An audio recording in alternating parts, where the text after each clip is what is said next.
കുറേ നാളായി ഞാൻ എൻ്റെ പേഴ്സണൽ കാര്യമൊക്കെ ഈ യൂട്യൂബ് വഴിയൊക്കെ ഷെയർ ചെയ്തിട്ട് ഇപ്പോൾ ഞാൻ അങ്ങനെ ഷോർട്സ് വീഡിയോ ആയിട്ട് ഇടാറുള്ളൂ. ഇതും ഷോർട്സ് ആയിട്ടായിരിക്കും ഞാൻ ഇടുന്നത്. കാരണം ലോങ് വീഡിയോ ആയിട്ട് പറഞ്ഞിട്ട് നമുക്ക് അത്രയും വ്യൂസ് ഇല്ല. 10 പേരെങ്കിലും കണ്ടാൽ എനിക്ക് 10 പേരെങ്കിലും ഈ ഒരു കാര്യം അറിയിക്കണം എന്നുള്ളതുകൊണ്ടാണ് ഞാൻ ഈ ഒരു വീഡിയോ ചെയ്യുന്നത്.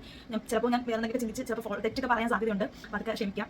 അതിനത് പറയാം. അപ്പോൾ എൻ്റെ വീഡിയോ കണ്ടുവരുന്ന വ്യക്തിക്ക് അറിയാൻ പറ്റും എനിക്ക് ഇത് 3ാമത്തെ ബേബി ആയിട്ടുണ്ടായിരുന്നു എന്നുള്ള കാര്യം. അപ്പോൾ അതിൽ ഫസ്റ്റ് ബേബി എന്ന് പറയുന്നത് ലച്ചുവാണ്. ലച്ചിന് ഇപ്പോൾ 8 വയസ്സായി. സെക്കൻഡ് ബേബി ഉണ്ടായിരുന്നെങ്കിൽ ആൾക്കിപ്പോൾ 4 വയസ്സായി ആയനെ. അപ്പോൾ ആളില്ല. അതിൻ്റെ വീഡിയോ തന്നെ ഞാൻ ഇട്ടിട്ടുണ്ട്. അതെല്ലാം ഞാൻ ഷെയർ ചെയ്തിട്ടുള്ള കാര്യമാണ് ഇതിൽ. പക്ഷേ 3ാമത്തെ ആളുടെ ഒരു കാര്യം ഞാൻ ഒരു സോഷ്യൽ മീഡിയയിലോ ഒന്നും ഞാൻ ഇട്ടിട്ടുണ്ടായിരുന്നില്ല. ഇപ്പോൾ ഇടുന്നുണ്ട്. പക്ഷേ പ്രഗ്നന്റ് ആയിരുന്ന ടൈമിൽ ഞാൻ ഇട്ടിട്ടില്ല. കാര്യം ഉള്ളിലൊരു പേടിയുണ്ട് കൊണ്ട് ഞാൻ ഇട്ടിട്ടുണ്ടായിരുന്നില്ല. അപ്പോൾ ഞങ്ങൾ പറയാനുള്ള കാരണം എന്താണെന്ന് വെച്ചാൽ ഞാൻ കാണിച്ച ഹോസ്പിറ്റലിൽ പറ്റിയിട്ടും പിന്നെ ഇതിന് മുമ്പ് ഞാൻ ആയ സമയത്ത് കാണിച്ച ഹോസ്പിറ്റലിൽ പറ്റിയിട്ട് എൻ്റെ ഒരു അനുഭവം പറയാനായിട്ട് പലരും എന്നോട് പറയാനുണ്ട്.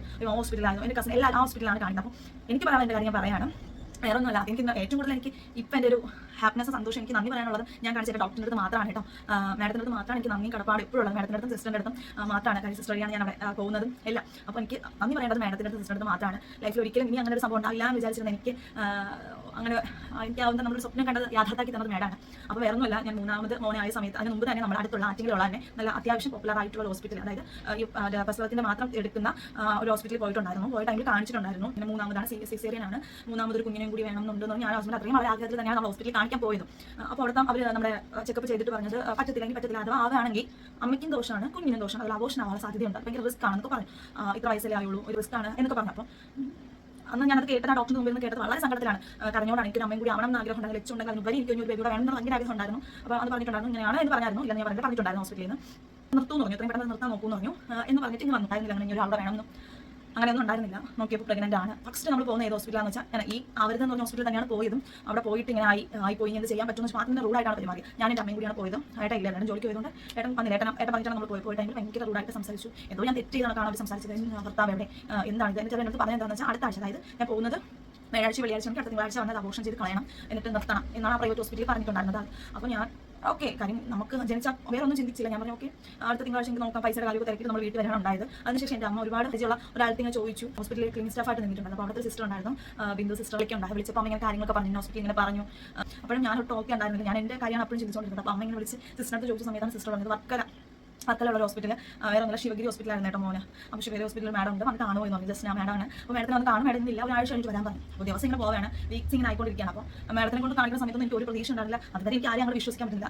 സത്യമാണോ എന്നുള്ളൊരു തോട്ടായിരുന്നു എനിക്ക്. എന്നെ സംബന്ധിച്ചിടത്തോളം അങ്ങനെയാണ് എനിക്ക് ആ പ്രൈവറ്റ് ഹോസ്പിറ്റലിൽ നിന്നുണ്ടായിട്ടുള്ള അനുഭവം. പിന്നെ നമ്മളെ പറ്റി എനിക്ക് മൂത്തതൊരു മോളിരിക്കുന്നു. അപ്പോൾ അവളെ ആ കാര്യം ഞാൻ എന്തെങ്കിലും പറ്റി അവൾ ആരൊക്കെ ചിന്തിച്ചാൽ ഇങ്ങനെ ഭയങ്കര വിഷമത്തിലായിരുന്നു. പക്ഷേ ഏട്ടന് താല്പര്യം ഉണ്ടായിരുന്നു, വീട്ടിൽ എല്ലാവർക്കും താല്പര്യം ഉണ്ടായിരുന്നു ഈ കുട്ടിയെ വേണം എന്നുള്ളത്. അങ്ങനെയാണ് നമ്മളവിടെ പോയത്. അബോർഷന് മുമ്പ് നമുക്കൊന്നും കൂടി ഒന്ന് നോക്കാം, ഏതെങ്കിലും ഒരു ഹോസ്പിറ്റലോട് പ്രൈവറ്റ് ഹോസ്പിറ്റലോട് കാണിച്ച് അവിടെ അത് പറയുകയാണെങ്കിൽ നമുക്ക് ചെയ്യാം എന്നുള്ള തോട്ടിലാണ് നമ്മളവിടെ പോകുന്നത്. വർക്കല പോകുന്നത്, വർക്കല മിഷൻ ഹോസ്പിറ്റലിൽ പോകുന്നത്.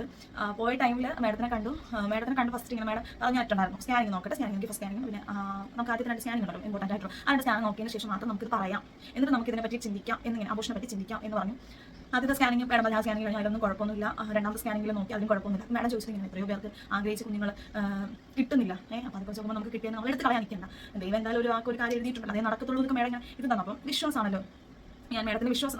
നമ്മൾ ഏതൊരു അസുഖത്തിന് പോയാലും ഇപ്പോൾ പ്രത്യേകിച്ച് ഈ ഒരു പ്രഗ്നൻസിയുടെ കാര്യത്തിന് പോയാൽ അതൊരു ഒരിക്കലും അറിഞ്ഞോണ്ട് ഒരു ഡോക്ടർ നമുക്ക് ദോഷം വരാൻ വേണ്ടി ഒന്നും ചെയ്യില്ല. നമ്മൾ ശത്രുക്കളല്ല. ഡോക്ടറിനെ മുമ്പ് കണ്ടിട്ടില്ല, ഞാൻ ഡോക്ടറിനെ മുമ്പ് കണ്ടിട്ടില്ല. അപ്പോൾ നമ്മൾ ശത്രുക്കളല്ല, അല്ലെങ്കിൽ ശരിയാണ്. ഇതിപ്പോൾ മാഡം എന്നാണ് പറഞ്ഞത്, പകുതി എൻ്റെയും പകുതി ദൈവത്തിൻ്റെ, നീ ദൈവത്തിന് വിളിക്കും എന്ന് തന്നെയാണ് പറഞ്ഞത്. അല്ല ആ മാഡത്തിൻ്റെ ഒരു വിശ്വാസത്തിന് പറ്റുന്ന പറഞ്ഞാൽ നാളെ നമുക്ക് എന്തെങ്കിലും വെച്ച് നമ്മൾ ഒരിക്കലും നേരത്തെ ഞാൻ കുറ്റം പറയത്തില്ല. ദൈവത്തിന് മാത്രം നമ്മൾ ഇതിനകത്ത് എൻ്റെ ഒരു ഇതില്ല, ദൈവത്തിനാണ് ഇതിനൊരു ഇമ്പോർട്ടൻറ്റ് എന്ന് തന്നെയാണ് മാഡം പറഞ്ഞത്.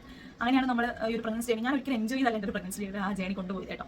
എനിക്ക് ഇത് പറയുമ്പോഴും എനിക്ക് എന്താണ് പറയുന്നതെന്ന് എനിക്കിപ്പോഴും ഓർമ്മയില്ല. എനിക്കിപ്പോഴും വിശ്വസിക്കാൻ പറ്റാത്തൊരവസ്ഥയിൽ കൂടിയാണ്.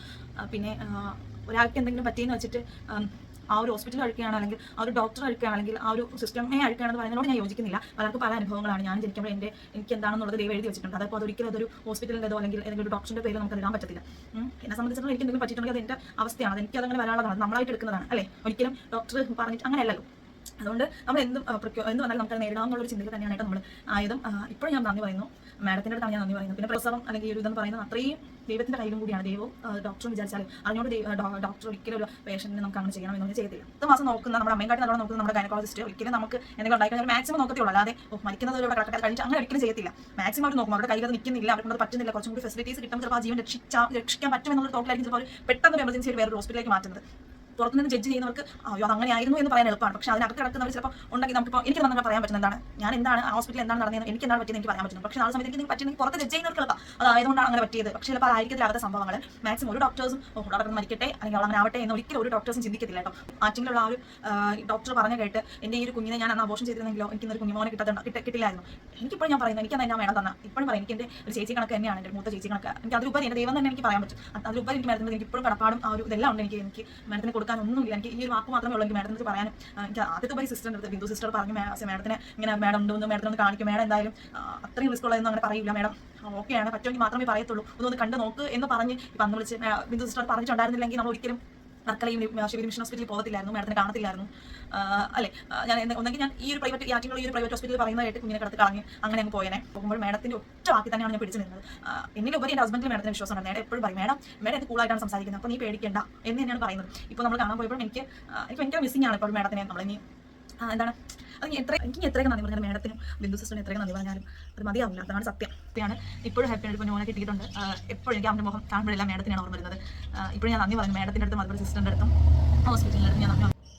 അപ്പോൾ അടുത്തൊരു വീഡിയോ ആയിട്ട് കാണുമ്പോൾ ടാറ്റാ.